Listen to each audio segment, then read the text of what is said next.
लोहा तालुक्यातील खेडकरवाडी येथे दरवर्षीप्रमाणे याही वर्षी क्रांतीसूर्य जगज्योती महात्मा बसवेश्वर यांची जयंती मोठ्या उत्साहात साजरी करण्यात आली। या निमित्ताने आयोजित व्याख्यान आणि मिरवणुकीत महामानवाच्या विचारांचा जागर करण्यात आला। कार्यक्रमाची सुरुवात महात्मा बसवेश्वर यांच्या प्रतिमेच्या पूजनाने झाली। यावेळी प्रसिद्ध व्याख्याते प्राध्यापक आनंद करणे यांनी महाराजांच्या जीवनावर प्रकाश टाकला। जगाला लोकशाहीची देणगी देणाऱ्या या महामानवाचे कार्य नवयुवकांसाठी प्रेरणादायी असल्याचं त्यांनी नमूद केले। व्याख्यानानंतर गावातून भव्य मिरवणूक काढण्यात आली। गुरुराज माऊलींच्या नामघोषात आणि पारंपरिक वाद्यांच्या गजरात निघालेल्या या मिरवणुकीत संपूर्ण गाव सहभागी झाले होते। विशेष म्हणजे गावातील महिलांनी एकाच प्रकारचा पोशाख परिधान करून एकतेचा संदेश देत नवा आदर्श निर्माण केला। महिलांनी घरासमोर आकर्षक रांगोळ्या काढून मिरवणुकीचे स्वागत केले।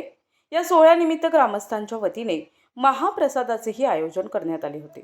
या कार्यक्रमात गावातील नवतरुण, महिला आणि ज्येष्ठ नागरिकांनी मोठ्या संख्येने उपस्थित राहून जयंतीचा आनंद लुटला। प्रतिनिधी हनुमंत चंदनकर, NTV न्यूज मराठी, नायगाव, नांदेड।